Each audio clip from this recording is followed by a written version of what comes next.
Character backstory is always something I value in fighting games, with one of my favorite aspects of it being family. It shows a character's motivation to fight in the story or even the match itself. So I decided to look into this idea when I received a suggestion for top 10 fighting game moms from my own mother as a birthday request from her. She also wanted to be in the video, so co-hosting with me is my mom. Hi everyone, I'm happy to be here to talk about the best killer moms in fighting games. Well, not all of them kill, just some, but they do it in style. Sonya wins. Fatality. Now we'll only be looking at moms that were playable, so sorry to all the Eliza Masters fans out there. We'll mostly be looking at these characters' fighting styles and histories in the game's stories. And they'll get a better ranking the more we actually see them being a mom in game. So let's take a look at the top 10 moms in fighting games. Number 10, Vanessa from King of Fighters. Vanessa is a normal housewife by day and a secret agent by night. As discussed in my Boxers in Fighting Games video, she works for an underground organization that is trying to take down the villainous Nests. The thing is, none of her family knows that she does this, so I'm not sure how good of a mother she is. I think I know about the type of beer that she likes more than I know about her parenting skills. And for the record, her favorite kind of beer is all of them. I wonder if her family knows that she's a trained boxer. Did her husband marry her for her looks, personality, or that incredible right hook? I like her quick jabs and boxing stance. She doesn't have to worry about burning off those beer calories. While her backstory may have gotten her on this list, never seeing her family made it harder to put her any higher. We've seen plenty of other characters' families in other arcade mode endings, so it sounds like a good idea to finally see Vanessa's next time her team takes down a boss. Number 9, 9 from BlazBlue. I think we all need to give 9 a chance as a mother. By the time we get to know her, she was a more cold, heartless character. She was just sick of everything that was going on at the time. When she interacts with her daughter Kokonoe, she's harsh but in a tough love mother sort of way, where she knows her daughter can do better. They have enough of a bond where Kokonoe hates the villain Terumi for allegedly killing 9. In Kokonoe's BlazBlue Central Fiction arcade story, she fights 9 after her return since 9 needs to test Kokonoe's power to see if she is suited to go against the big villains. However, 9 assures Kokonoe that she wants her to accomplish her dreams and just needs to fight her for the sake of guidance. Very respectful of 9. Sometimes you have to let your adult offspring go off on their own. A good mother always lets her children make their own mistakes. What are you implying, mother? As mentioned in my Sorcerer video, she has almighty elemental powers and is one of the strongest characters canonically in the series. How you like that? As a mother, she's no Samantha, but she's an alright witch. The big thing holding her back on this list is I wanted her numerical ranking to match her name this time around.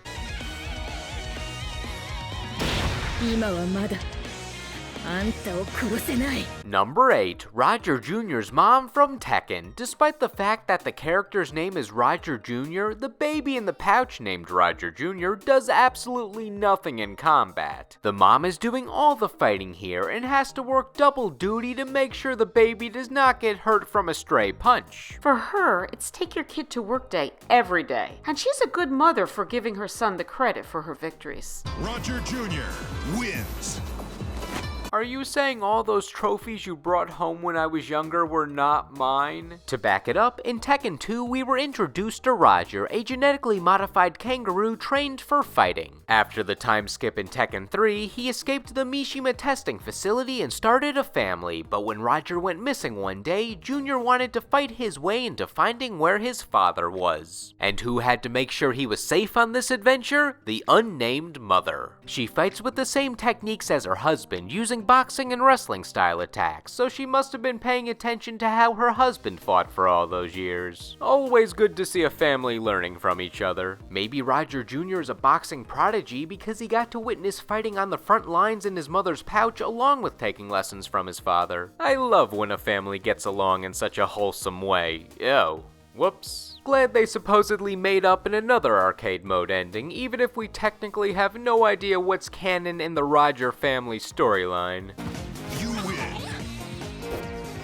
Number 7. Dizzy from Guilty Gear. Dizzy is a biological weapon who never wanted to fight, turned into a normal member of society with a tail and wings and angel devil spirits. Okay, she's not your typical mom based on certain aspects of her character, but she's got a great motherly personality. She does not get to interact much with her son Sin, but when she does, it's really sweet. She serves her son tea after a long journey. Hey, it's just as good as chicken soup. And when being reunited with Sin, Dizzy gives no hesitation about having to move with her son and husband. A footnote is they'd be forced to move because in this hypothetical they are driven out of town if the public ever learns that Dizzy was a living weapon, but no hesitation nonetheless. Dizzy's moveset remains the same both before and during motherhood. She fights reluctantly with her shape-shifting spirits, shields, and something else that starts with an S. Fire and ice. The S is silent in both. She's also one of the strongest characters in the game based on lore because she was built for fighting, so she can just casually defeat you without trying and then fly off as if nothing happened with her natural wings. Just think, never having to go to the gym or wait in line at the airport. In addition, she's the only character that makes no contact with her instant kill and instead gets her opponent to surrender when they realize how effortlessly she can obliterate them. Now I see why Sin never misbehaved. Number 6. Michelle Chang from Tekken. Prior to becoming a mom, no one would leave Michelle's family alone. Her father was killed by Mishima Group in the first game and her mom was kidnapped by them in the second, so she was forced to fight in both tournaments. Then she decided to just live in seclusion, throw away all of her valuables that people were after that led to the previous scenarios, and adopted a daughter named Julia who took Michelle's place in later games due to them occurring 20 years in the future. However, Michelle's most recent appearance in Tekken Tag Tournament 2 shows us that she has not slowed down at the age of 40. She retains her classic rushdown style moveset with long-range kicks and short-range punches. These hits may be weaker than that of other characters, but they provide greater combo opportunities with all of her attacks that can link together. I like her quick strikes. She should really fight Vanessa with those. Her endings in both tag tournament games establish that she has a healthy relationship with her daughter.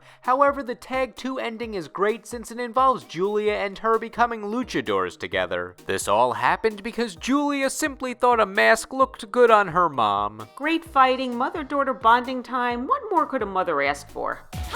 You win.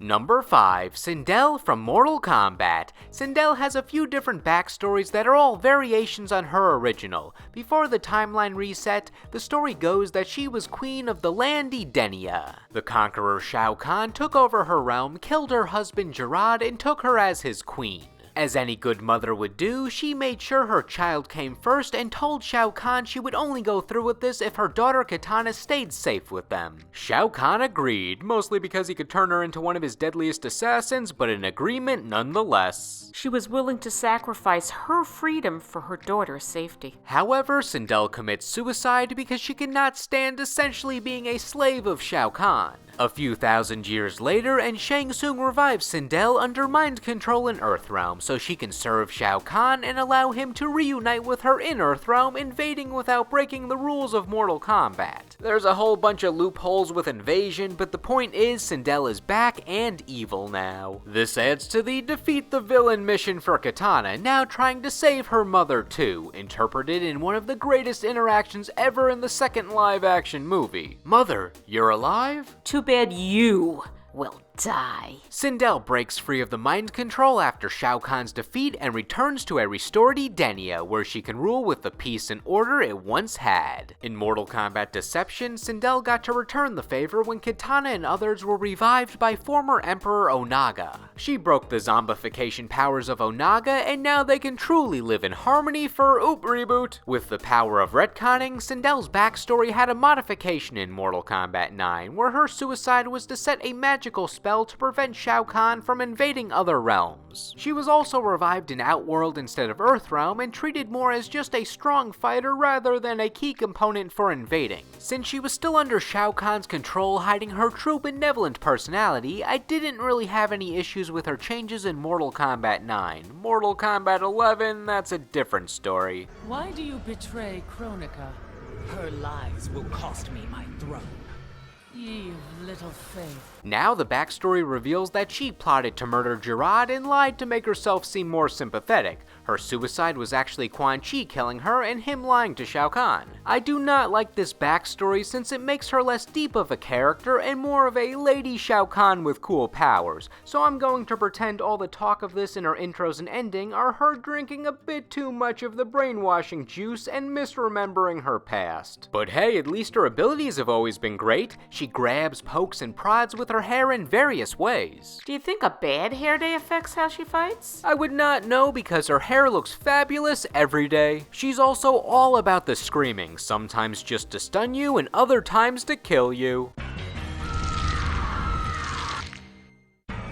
Sindel wins. Fatality. Sounds like a fatality I could do. Overall, it's a great set of abilities, but I wish we could always have the truly non-evil Sindel who genuinely cares for Katana.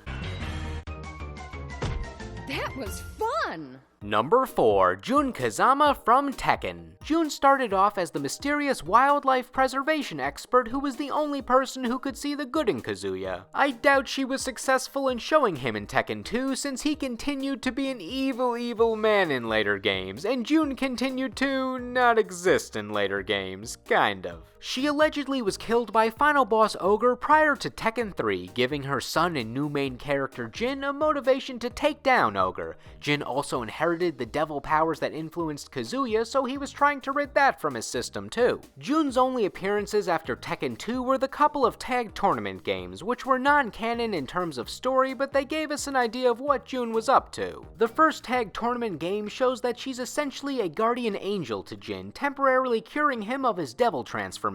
Even when she's not there, she's always watching over her son, as a great mother should. It's almost like they're telling us that she's influencing the good parts of Jin when she's absent from the games. Where was she in Tekken 6? She also taught Jin how to fight when he was younger, leading to some of her moves appearing in Jin and Devil Jin's movesets. And those attacks were all we had to remember Jun with, as she did not appear again for over 10 years until Tekken Tag Tournament 2 came out. She was just as we remember though, since her moveset was pretty much the same, relying on a sort of defensive playstyle that works well with countering her opponents before their attacks land, along with mix-ups using her low and overhead attacks. I love her graceful flips and kicks and the symbolism of her outfit as a protector of wildlife. She had the best base costume upgrade in the series in my opinion, one of my favorite outfits in the whole game. She was also the character unknown, but as the name suggests, we don't know how or why she was like that, so let's just enjoy the graceful return and disappearance once again of Jun Kazama. You win.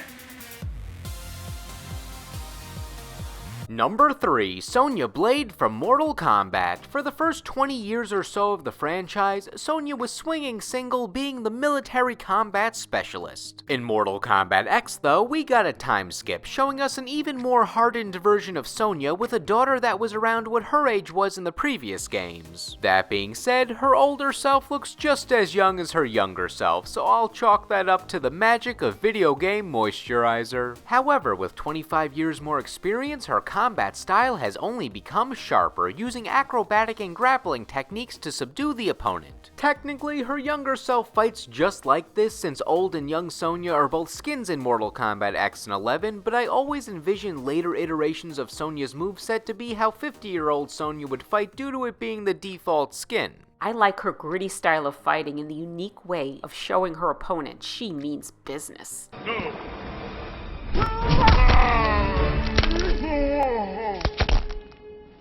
I think she learned that last tactic from her husband.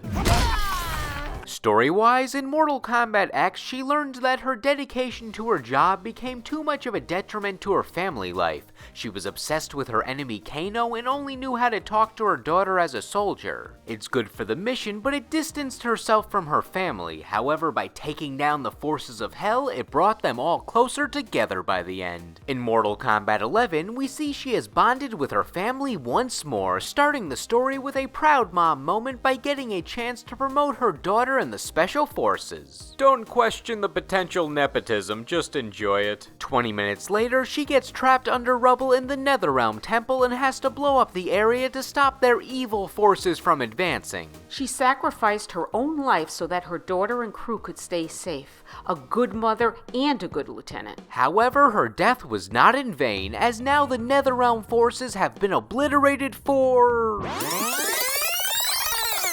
Oh, so if Kronika rewound time for that temple, does that mean all the events that occurred in there have also been rewound, meaning Sonya could be alive in there? Huh? Anyone? Can we just have a happy reunion? Congratulations, Commander.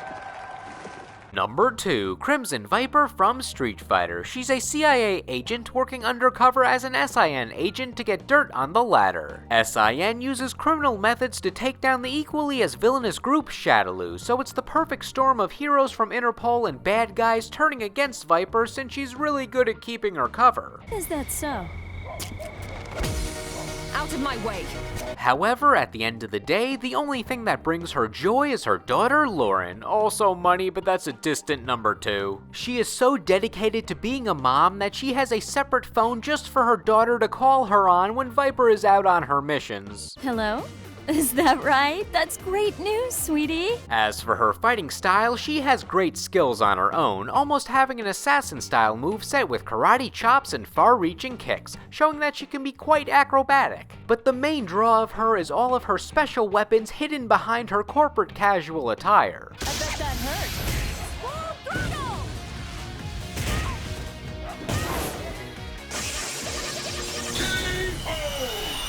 Maybe you'll use your head next time. I like the functionality of her costume, the way she launches fire from her boots and electricity from her gloves. She doesn't need AAA. She can jumpstart her own car. The CIA gave her these tools and they technically give her an advantage. I'm not sure if the CIA knew she'd be fighting people who could produce fire and electricity with their own resolve, so they thought this would bring her to the other fighters' levels, or if they wanted her to clean house at this tournament and thought a normal human could not withstand such attacks. Add in that her boots are rocket powered and her gloves can produce seismic waves, and you have a character that finds logical ways to defy gravity.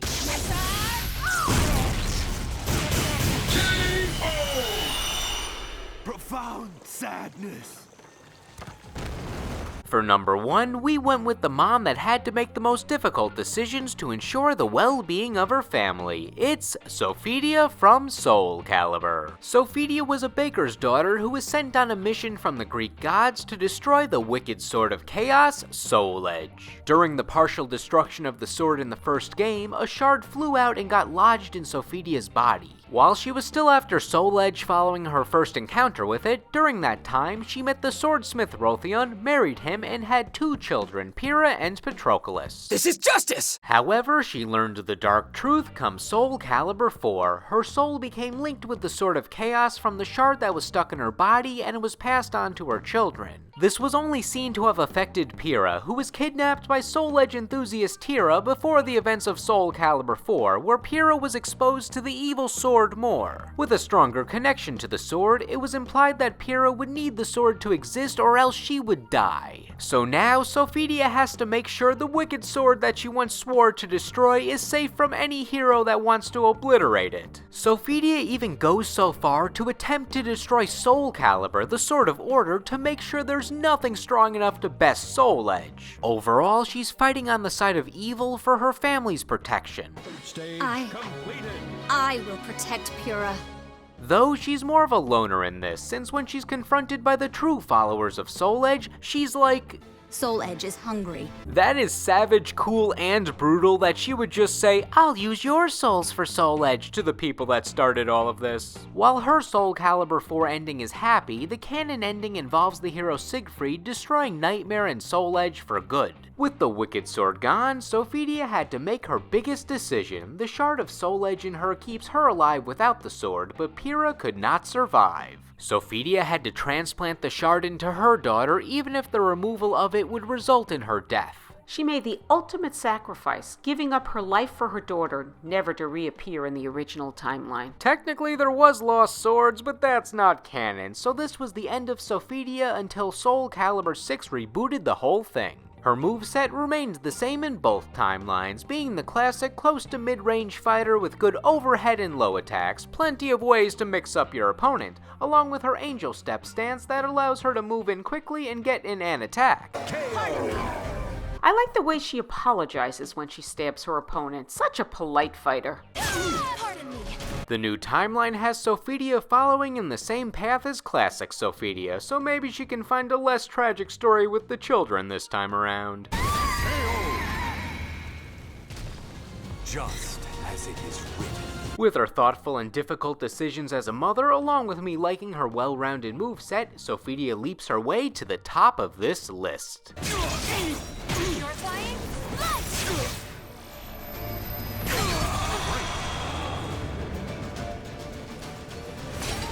I too cannot afford to lose. So what did you think? Agree? Disagree? Which fighting game moms did you love like family, and which ones did we not give the proper shoutouts to? Let us know in the comments. And remember, Mother always knows best. Anyway, thank you all for watching, and we will see you in the next video.